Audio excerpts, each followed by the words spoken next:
All right, so get this. Today we're diving into a story that's all about a massive clash of ideas, and this isn't some dry academic debate. Nope, we're talking old school, textbook theory going head-to-head with brand new, real-world thinking, and it all goes down on a university campus. Let's jump right in.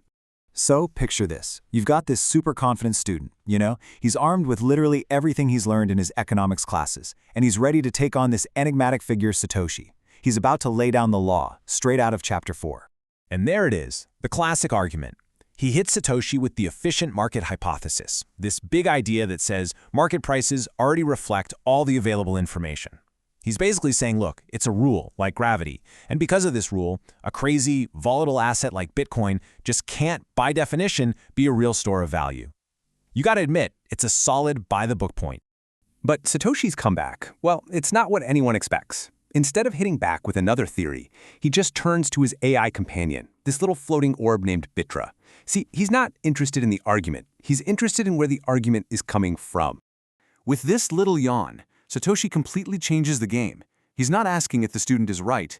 He's asking if the student is even worth arguing with, if he's actually thinking for himself. So he tells BitDra to run a scan.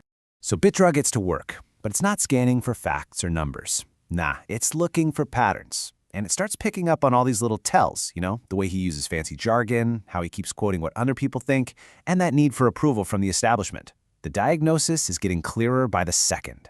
And boom, there's the result. BitDra beeps and announces it's found a parrot, a mimic. The AI says 100% of the kid's argument is just stuff he's memorized from other people. There's zero original thought in there. I mean, what a takedown, and he didn't even have to talk about Bitcoin.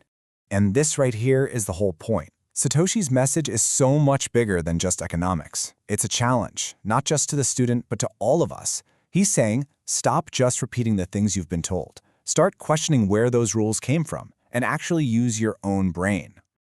Okay, so now that he's completely dismantled the student's way of thinking, Satoshi finally gets around to the argument itself, and he doesn't use another theory to do it. He uses cold, hard reality. He starts setting up this simple little question. It's a two-parter, and it's designed to just poke a giant hole in this idea of a perfect, all-knowing market. Here comes the first part.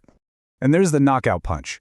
If these textbook models are so perfect, how did they completely miss two of the biggest financial disasters in modern history?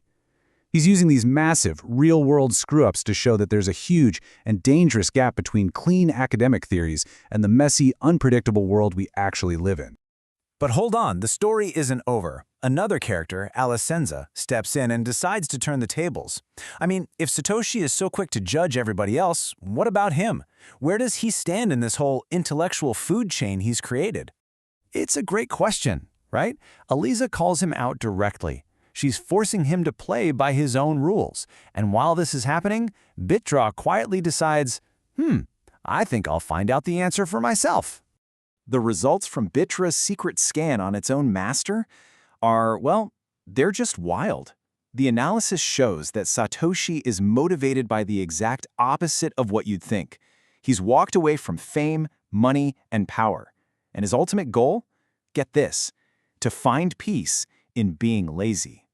And so, the final result comes in, Level 7, the void. I mean, what does that even mean? It sounds super powerful and mysterious, and it leaves everyone, especially Elisa, just totally confused. Has he reached some kind of higher plane of existence or something? And right when the tension is at its absolute peak, BitDra breaks it with a joke. The void? Ah, that just means his wallet is empty. He transferred all his Bitcoin to me. It's such a perfect little punchline that not only makes everyone laugh, but also cleverly dodges the real question, leaving Satoshi's true power a complete mystery. So this whole encounter just leaves us with more questions than answers, doesn't it? This fight between old ideas and new ways of thinking is clearly just getting started. And you'll want to see what's next, because the story continues with a crisis at a department store. So make sure to follow along for episode 6. And in the meantime, the next time you hear an expert opinion, just ask yourself, is that real wisdom, or is it just a very convincing echo?